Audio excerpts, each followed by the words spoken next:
Oi turma, bom dia, boa tarde, boa noite. Espero que esteja tudo bem com vocês, tudo tranquilo. Na última aula a gente terminou o sistema urinário e aí fechamos a parte de corpo humano. E com isso a gente fechou essa parte do corpo humano, né? E a gente vai começar na aula de hoje uma outra parte do assunto, que é falar do sistema solar, algumas características do sistema solar. A gente volta a falar sobre ele. E depois daí a gente vai entrando em outras partezinhas do planeta Terra, né, como alguns estudos sobre previsão do tempo, como funciona, linkando um pouco com o assunto que vocês estudaram lá no ano passado, no 7º ano, né, da atmosfera. A gente vai estudar um pouco sobre como acontece a chamada previsão do tempo, né, como funcionam as massas de ar, e por aí vai. E falar um pouquinho também sobre o aquecimento do planeta e depois a gente entrar no assunto que é a energia, né? Por último, lá no final. Mas a gente vai falar um pouquinho, vamos trabalhar um pouquinho aqui sobre o sistema solar e sobre alguns movimentos dos corpos celestes, né? Então a gente, ao observar, principalmente no interior, né, quem for no interior, ou viaja, ou mora aqui em algumas regiões que não tem tantos prédios, tanta luz, né? À noite você olha para o céu, né? À noite vê muitas estrelas, muitos pontos luminosos, nem todos são estrelas, né? Então são os planetas, né? E tudo que nos cerca, tudo que existe, né? Se formou, né, junto ou variou, né, a partir do processo de formação do universo, né, lá fundamentalmente que é na ciência, com algumas discussões em aberto, né, mas seria um pouquinho da ideia lá do Big Bang, né, da origem de tudo, né, da origem do tempo, do espaço, dos átomos, da matéria, que formou assim, com o passar do tempo, todos os planetas, todos os corpos celestes, as estrelas, né? E as estrelas, após a morte das estrelas, formando novas substâncias, novos átomos, que possibilitam que esses novos átomos e que essa poeira estelar, né? Tem aquelas expressões como os filhos das estrelas, né? Que a matéria e os átomos que nos formam, eles se formaram a partir desses processos de supernovas, de dispersão, né, de gases e novos átomos que foram se formando a partir de processos de fusão nuclear que acontecem nas estrelas, né? Então os átomos, as substâncias e por aí vai. E tudo isso foi que possibilitou a gente estar aqui, né, e assistir essas aulas e conhecendo mais sobre nós mesmos e sobre tudo aquilo que nos cerca, de certa maneira, em certa medida, né? Então o sistema solar ele faz parte da galáxia, né, que ele está inserido, né, que é a Via Láctea, né? A Via Láctea recebeu esse nome, né, o caminho de leite, porque principalmente no hemisfério norte, em alguns lugares se via no espaço como se fosse uma mancha dentro do espaço, né? Que foi conhecido como caminho de leite, né? A Via Láctea, né? Depois você percebeu que era uma parte da Via Láctea, que era a galáxia que a gente faz parte, né? Essa galáxia é formada por milhões e milhões de estrelas e planetas e vários sistemas estelares, né? O que a gente faz parte, que é a Terra está inserida, é o que a gente chama de sistema solar, por causa do nosso Sol, né? Que é a nossa estrela. É a estrela que a Terra circunda, né? A Terra se desloca ao redor dela. Então o sistema solar da gente ele é formado por planetas, né? A Terra entre eles, né? Por meteoroides, por cometas, por outros corpos celestes, né? Que giram em torno do Sol, né? O nosso sistema solar ele é formado basicamente por 8 planetas, né? Esses 8 planetas são basicamente Mercúrio, né, que é o mais próximo do Sol, Vênus, aqui, Mercúrio, né? Vênus, Marte, a Terra, né? Mercúrio, Vênus, a Terra, Marte são os planetas mais próximos do Sol, né? São os planetas que se caracterizam por serem planetas rochosos, né? Que sua superfície é rochosa, são planetas formados principalmente por rochas em sua superfície. Após Marte, a gente tem o que chama de cinturão de asteroides, né? Que é um cinturão formado por asteroides, essas rochas que ficam orbitando aí também o Sol. E depois a gente vem falar dos planetas gigantes, né? Que são planetas que a gente classifica como planetas gasosos, que a sua superfície é um planeta que é formado por gás, você não tem uma superfície, você não tem como, por exemplo, pousar com a nave em Júpiter porque ela é formada por gás. A superfície dela é formada por gás, não é formada por substâncias rochosas, né? Então os planetas rochosos são os primeiros, os 4 primeiros, Mercúrio, Vênus, Terra e Marte. A Terra, porque essa imagenzinha que eu achei mais bonitinha, que tem mais informações,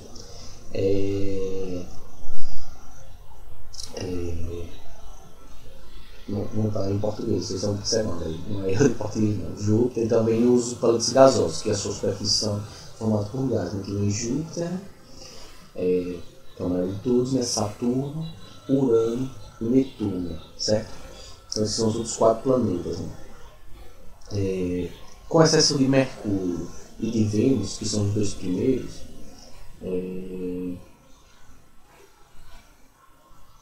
são orbitados por satélites naturais, né? Que são as chamadas luas, né? Então, tirando Vênus e Mercúrio, todos os outros têm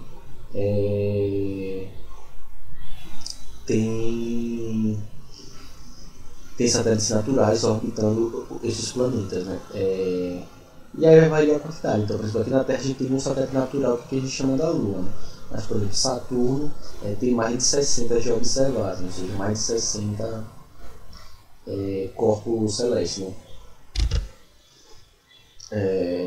E aí tem uma série, então a gente tem cometas que estão se deslocando, indo e voltando pela atração gravitacional, tem esses asteroides que ficam orbitando, tem os meteoroides que podem se deslocar, né, acabam atingindo a Terra, né, e outros planetas, né, podem passar, e os meteoroides seriam fragmentos de asteroides bem menores que cometas, né. Os meteoroides, eles ao atingir a superfície do planeta, né, eles formam o que a gente chama de estrela cadente, né?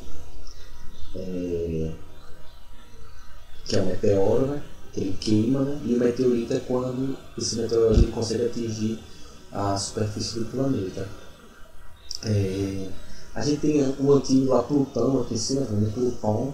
Plutão ele era um planeta, hoje ele é classificado desde 2006. Ele era considerado um novo planeta, né?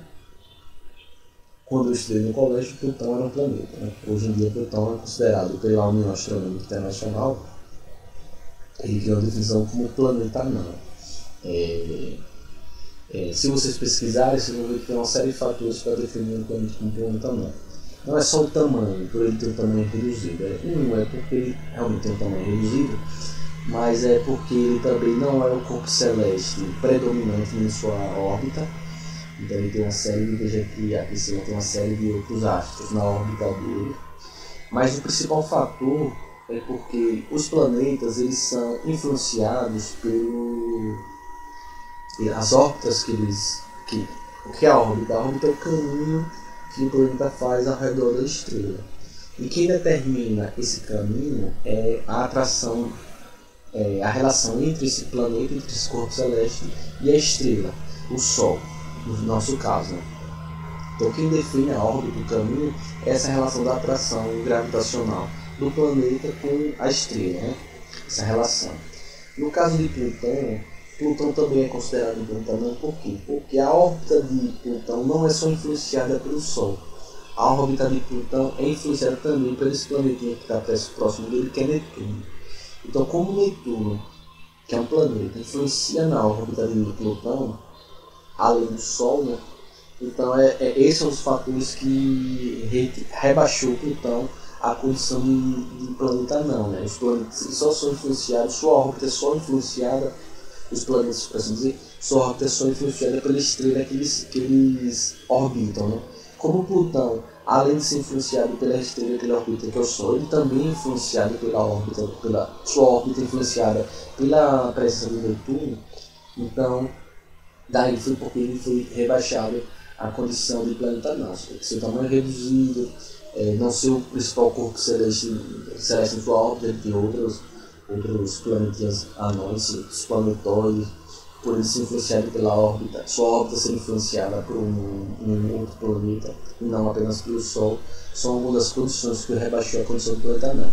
Vocês podem pesquisar e observar e ver mais características, mais curiosidades sobre o porquê de Plutão ser considerado um planeta anão, certo? Aí você vai ter que ter os corpos celestes Ceres, que é o planetóide, um planeta anão, que também está ali próximo ao cinturão de asteroides. E o que limita e o que finaliza aqui o sistema solar é o cinturão de Kuiper. Então a gente tem dois cinturões de asteroides, o que a gente chama de cinturão de asteroides, que fica depois de Marte, e o cinturão de Kuiper, ou o cinturão de Kuiper, que seria o limite do sistema solar, né? E aí a gente tem uma série de outros planetas, planetas anões que fazem parte aqui do sistema solar, Eris, Haumea, Caron, que são alguns satélites de Plutão, né? E por aí vai, certo? Então essa basicamente é a estrutura aqui do sistema solar, certo? Então lá está a Terra, o terceiro planeta do sistema solar, certo? A Terra está justamente nessa posição aí, né, que a gente chama da posição, né, de possibilidade de vida, né, porque é o local onde chega calor suficiente da estrela e o local onde por esse calor chega na quantidade de ter água no estado líquido, né. Então isso é um fator determinante para ser essas zonas habitáveis. Então muitas vezes os astrônomos buscam muito planetas nas zonas habitáveis, né? Seriam essas zonas em que o planeta ele receberia calor suficiente que teria a possibilidade de ter água no estado líquido. Como muito provavelmente as primeiras formas de vida surgiram na água e na água no estado líquido, então para que um planeta seja considerado uma zona habitável que tenha calor suficiente, né? Tem atmosfera, obviamente, né? E que tenha a possibilidade de ter água no estado líquido. Então são alguns fatores que podem determinar que um local, um planeta possa ser viável para a vida. Bom, os planetas, né, eles têm alguns movimentos que eles realizam, né? A gente tem dois movimentos básicos, né, o movimento de rotação e o movimento de translação. O movimento de rotação é o movimento em que um planeta ele gira, um planeta, um corpo celeste, ele gira ao redor do seu próprio eixo, né? Então, obviamente que esse eixo é um eixo imaginário, certo? Então, o eixo de rotação da Terra é um eixo ligeiramente inclinado, né? Ou seja, a Terra tem uma inclinação de 23,5 graus de inclinação, né? Então, a rotação vai ser esse movimento, né, da Terra, no caso aqui se tratando da Terra, em torno do seu próprio eixo imaginário. E aqui na Terra, esse movimento ele dura aproximadamente um período de 24 horas. Né? Por isso que a gente separa o nosso dia em 24 horas, porque para a Terra dar um giro total e seu eixo ela demora um processo de um período total de 24 horas. Né? Esse movimento, né, da rotação no nosso planeta, ele realiza em torno dele mesmo, né? Ele define justamente os dias e as noites, ou seja, define o período do dia. Então durante a rotação, a parte da Terra que fica voltada para o Sol é iluminada, né? E é aquecida por ele forma o dia, né? E a outra face que fica voltada para o lado oposto, né? Que não vai receber a quantidade de calor e luz que o lado iluminado, ele fica escuro. Né? Então a parte iluminada obviamente forma os dias e a parte não iluminada forma as noites. Né? Então nessa ilustraçãozinha que a gente está vendo aqui, a gente consegue ver, né? Então, aqui as Américas, né? Na parte clara, na América do Sul, América do Norte, e aqui na face escura a gente tem o continente africano, europeu, que seria no período da noite. Né? Então, por exemplo, aqui então seria dia, que se a estação estaria de dia na América do Sul, aqui na América do Norte, e estaria ainda à noite durante aí na África e na Europa. Outro movimento que nós temos é o movimento de translação, o movimento da Terra em torno do Sol, né? É o que a gente chama de translação. O ano, então, enquanto os dias são definidos a partir do movimento de rotação, o ano ele é definido como o tempo necessário para a Terra completar uma volta inteira ao redor do Sol. A duração do ano ela corresponde a 365 dias completos, mais 6 horas. Então, a translação completa, ou seja, a Terra dá uma volta inteira ao redor do Sol em 365 dias e 6 horas, certo? Então, é por isso que a gente tem, a cada 4 anos, acrescido um dia, né? Por quê? Porque como você dá uma volta, 365 dias e 6 horas. Você dá outra volta, 365 dias, 12 horas. Outra volta, 365 dias, 18 horas. Outra volta, 365 dias e 24 horas. 24 horas é um dia, então a cada 4 anos a gente tem um dia a mais, que a gente tem 366 dias, né? Esses são conhecidos como os anos bissextos, né? Então é acrescido no mês de fevereiro, a cada 4 anos, né? O mês de fevereiro tem 29 dias, e é o que a gente chama de ano bissexto. Então, essa diferença de 6 horas numa volta completa, quando se passam 4 anos, forma 6 mais 6 mais 6 mais 6, 24 dias. Então são os anos bissextos. No movimento de translação, a Terra descreve essa órbita, né, esse caminho ao redor do Sol, em forma de elipse, né? Não é um círculo perfeito. Elipse é o formato do ovo. Então vocês podem observar isso. Ela é alongada, ela tem um momento a Terra fica mais distante do Sol e outro momento ela fica mais próxima do Sol. Né? Então esse movimento, ele descreve esse movimento em forma de elipse, né, com o formatozinho do ovo, que é diferente de uma circunferência, né? Ou seja, na circunferência a gente tem pontos que estão sempre à mesma distância do centro, no mesmo raio em qualquer posição. A elipse ela tem essa curva mais achatada do formatinho do ovo, né? Então é por isso que em algumas épocas do ano a Terra ela se aproxima mais do Sol e em outras ela se afasta mais, né? Mas a diferença entre essas distâncias é relativamente pequena. Mas a órbita, o caminho que a Terra faz ao redor do Sol, não só a Terra como os planetas, é nesse formato de elipse, né? É bastante importante a gente entender que isso não influencia nas características climáticas do planeta, essa diferença. Como assim acontece, por exemplo, nas estações do ano. Não é pelo fato de estar mais próximo do Sol que se configura o verão e mais afastado que se configura o inverno. Não é isso. Então tomar cuidado para não achar que é o caminho. Quando a Terra está mais distante é inverno, né? Quando a Terra está mais próxima é verão. Não é isso. Essa distância ela não chega a influenciar a tal ponto, né? Na prática, essa diferença é muito pequena e ela tem pouco efeito na formação das estações do ano. As estações do ano elas são consequência mais da inclinação do eixo da Terra, né? Que é lá na casa que eu falei dos 23 graus, 23,5 graus, né? Ou seja, a estação do ano está mais influenciada, essas diferentes estações do ano estão mais influenciadas pela inclinação do eixo da Terra, obviamente que tendo como referência o plano da translação, né? Quem determina as estações do ano é a translação. Então, no mesmo período do ano, as estações são diferentes no hemisfério norte e sul, justamente por causa da inclinação do eixo da Terra, né? Então, quando for uma estação em um hemisfério, no outro vai ser outra estação. Se for verão em um, é inverno no outro. Se for primavera em um, é outono no outro. Então, em razão desse movimento de translação e da inclinação do eixo da Terra, cada hemisfério fica alternadamente mais exposto aos raios solares durante determinado período do ano. Então, isso resulta nas 4 estações, né? Verão, outono, inverno e primavera. Então, quando é verão no hemisfério sul, a região do planeta ao sul da linha do Equador, né, que está no meio, aquela linha imaginária, ele recebe mais incidência do Sol. direta, né? E perpendicular, a radiação solar é mais aquecida que na região norte, né? Na linha da linha do Equador. Então, quando ela está com o seu eixo sul voltado mais para o Sol, então aí vai ser verão no hemisfério sul e, consequentemente, vai ser o inverno no hemisfério norte.